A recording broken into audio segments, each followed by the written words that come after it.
Hello दोस्तों, आज आपके लिए लाया हूं बेहतरीन कहानी आलस की कीमत। दिन के 12 बज रहे थे, लेकिन सोहन अभी भी सो रहा था।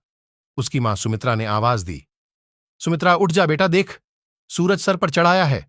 कब तक सोता रहेगा? लेकिन सोहन पर कोई असर नहीं हुआ। वह चादर से मुंह ढककर दोबारा सो गया। कुछ देर बाद उसे खाने की खुशबू आने लगी। दाल में तड़का लगते ही उसे जोर से भूख लगने लगी। सोहन उठा और सीधा मां के पास रसोई में पहुंच गया। सोहना, मां क्या बनाया है? सुमित्रा, पहले जाकर नहा, फिर आना रसोई में। दाल चावल बनाए हैं। दाल चावल सोहन को बहुत पसंद थे। वह फटाफट आंगन में गया और हैंडपंप से बाल्टी भरने लगा। इसी बीच उसे याद आया कि उसने दांत तो मांजे ही नहीं। उसने फटाफट मंजन लेकर दांतों को रगड़ लिया और मगा साबुन लेकर बैठ गया नहाने। जल्दी से नहाकर कपड़े पहनकर रसोई में पहुंच गया। तब तक खाना तैयार हो चुका था। मां ने खाना परोस दिया। खाना बहुत ही स्वादिष्ट बना था। सोहन ने भरपेट खाना खाया। वह खाना खाकर उठा तो मां ने टोक दिया, सुमित्रा, अब कहां चल दिया? सोहना, मां, लगता है खाना कुछ ज्यादा ही खा लिया। बहुत तेज नींद आ रही है, मैं तो सोने जा रहा हूं। सुमित्रा, हे भगवान, अभी 1 घंटे पहले ही तो सोकर उठा है। तुझे बस सारा दिन यही काम है, उठो, खाओ और सो जाओ। तुझे पता है तेरे पिता खेत में कितनी मेहनत करते हैं, तब हमें 2 वक्त की रोटी मिलती है। कुछ नहीं तो जाकर उनकी मदद ही कर दिया कर। उनके लिए खाना ले जा, मैं अभी तैयार कर रही हूं। सोहन पर तो जैसे धूपों का पहाड़ टूट पड़ा। सोहन, मां, तुम्हें पता है इतनी धूप में पहले एक बार मैं खाना देने गया था, आकर कितना बीमार पड़ गया था। तुम ही चली जाना, मैं तो सोने जा रहा हूं। सुमित्रा को बहुत गुस्सा आया। इससे पहले वह कुछ कहती, सोहन तेजी से अपने कमरे में जाकर सो गया। सुमित्रा खाना लेकर खेत पर पहुंची। कबीरदास बहुत मेहनत से खेत जोत रहे थे। सुमित्रा, सुनो जी, पहले खाना खा लेते। कबीरदासा, अरे तुम इतनी धूप में क्यों? परेशान होती हो, सोहन के हाथ से खाना भेज देती। सुमित्रा, हमारे तो भाग्य ही फूट गए हैं। ऐसा आलसी बेटा मिला है, बस खाता है और सो जाता है। भगवान जाने इस लड़के का क्या होगा। कबीरदासा, चिंता मत करो, एक दिन सब ठीक हो जाएगा। सोहन के माता पिता सोहन की आदत से बहुत परेशान थे। वह कोई भी काम नहीं करता था, बस सारा दिन सारी रात सोता रहता था। एक दिन सोहन के पिता ने कहा, कबीरदासा बेटा, मैं खाद और यूरिया लेने शहर जा रहा हूं। 2 दिन लग जाएंगे, फसल तैयार होने वाली है। तू सुबह खेत पर चले जाना और सारा दिन वहीं रहना। शाम को खाना खाकर रात को वहीं सोने चले जाना। कहीं कोई जानवर खेत में न घुस जाए या कोई और हमारी फसल को नुकसान न पहुंचा दे।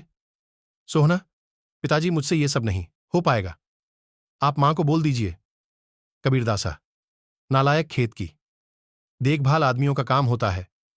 अगर मुझे पता लगा तू खेत पर नहीं गया या फसल को नुकसान हो गया तो तेरी खैर नहीं। सोहन डर गया। वह पिता के जाने के बाद मां से बोला, सोहना मां, सुबह जगा देना, नहीं तो पता नहीं पिताजी क्या करेंगे। सुमित्रा मोहन को सुबह 4 बजे जगा देती है। सोहन हाथ में फावड़ा लेकर खेत में पहुंच जाता है। वहां जाकर देखता है चारों ओर ठंडी हवा चल रही थी। वह एक पेड़ के नीचे बैठ जाता है। तभी उसे हल्की हल्की रोशनी नजर आती है। पूरा खेत लाल रोशनी से भर जाता है। सोहन ने यह सब पहली बार देखा था। वह आश्चर्य से सब देखता रहा। कुछ ही देर में सूरज उगने लगा। यह देखकर सोहन को बहुत आश्चर्य हुआ। कुछ ही देर में सभी गांव वाले खेत में काम करने आ गए। सब अपने अपने खेत पर काम कर रहे थे। सोहन पेड़ के नीचे बैठा था। तभी उसके पास के खेत से माधो काका आए। माधो काका, सोहन, मेरे खेत में पानी लग गया, अब तू अपने खेत में पानी काट ले। सोहना, काका, मुझे तो कुछ पता नहीं, ये सब तो पिताजी ने कभी नहीं बताया। माधो काका, बेटा कभी पिता के साथ खेत पर आया है तो तुझे पता होगा। माधो काका ने अपने बेटे को बुला कर पानी सोहन के खेत की ओर कर दिया। माधो काका, जब पूरा खेत भर जाए तो हमें बता देना। सोहन बैठकर देखता रहा, लेकिन सुबह जल्दी उठने के कारण उसे नींद आ गई। खेत में पानी बहुत ज्यादा भर गया। तभी माधो काका दौड़ते हुए आए। माधो काका नालायक यहां सोने आया था, अपने पिता की सारी मेहनत बर्बाद कर दी। सारी फसल नष्ट हो गई। सोहन हड़बड़ाकर उठा। उसका खेत पानी से लबालब भरा हुआ था। माधो काका ने जल्दी से पानी दूसरी ओर काटा, लेकिन तब तक बहुत देर हो चुकी थी। लगभग आधी फसल खराब हो चुकी थी। सोहना काका, अब कुछ नहीं हो सकता क्या? माधो काका, नहीं बेटा, तैयार फसल का ध्यान बच्चे की तरह रखना पड़ता है। समय से पानी देना, खाद देना, जानवरों से बचाना, इसीलिए हम दिन रात खेत पर रहते हैं। अब तो भगवान ही मालिक है। सोहन पेड़ के नीचे बैठा रोता रहा। दोपहर को सुमित्रा खाना लेकर आई। उसे सब पता लगा तो उसने भी सोहन को बहुत डांटा। शाम को सोहन घर नहीं आया, नहीं उसने खाना खाया। उसकी भूख प्यास नींद सब उड़ चुकी थी। अगले दिन जब कबीरदास घर वापस आए तो उन्होंने सोहन के बारे में पूछा। सुमित्रा ने सारी बात बता दी। कबीरदास सब छोड़कर दौड़ते हुए खेत पर पहुंचे। उन्होंने देखा मोहन पेड़ के नीचे बैठा रो रहा था। आधी फसल खराब हो चुकी थी। सोहना, पिताजी मुझे माफ कर दीजिए, मेरे आलस ने इतना बड़ा नुकसान कर दिया। आप चाहें तो मुझे पीट लीजिए। कबीरदास, नहीं, तुझे मारने से फसल ठीक नहीं होगी। वादा कर, आज के बाद कभी आलस नहीं करेगा। चल अब घर चल, वहीं बात करेंगे। दोनों घर आ जाते हैं। सोहन की आंखों से अब भी आंसू बह रहे थे। सुमित्रा ने उसे खाना दिया, लेकिन उसने नहीं खाया और वह अपने कमरे में जाकर रोने लगा। सुमित्रा जी, अब क्या होगा? आधी फसल तो बर्बाद हो गई। कबीरदास, सुमित्रा, कोई घाटे का सौदा नहीं है। आधी फसल देकर अगर बेटा सुधर गया तो यही काफी है। कबीरदासा बेटा, अब तो नुकसान होना था हो गया।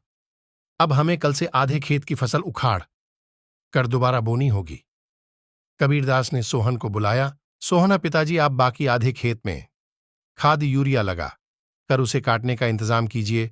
मैं इस पर अकेले काम करना चाहता हूं। अगले दिन सुबह 4 बजे सोहन अपने पिता के साथ खेत पर पहुंच गया और पिता के बताए अनुसार खेत पर काम करने लगा। 4 महीने कठिन परिश्रम करने के बाद नई फसल कुछ बढ़ती हुई दिखाई देने लगी। सोहन अब एक कर्मठ, मेहनती इंसान बन चुका था। उम्मीद करते हैं आपको हमारी YouTube चैनल विश्वास कहानी से कुछ न कुछ सीखने को जरूर मिला होगा।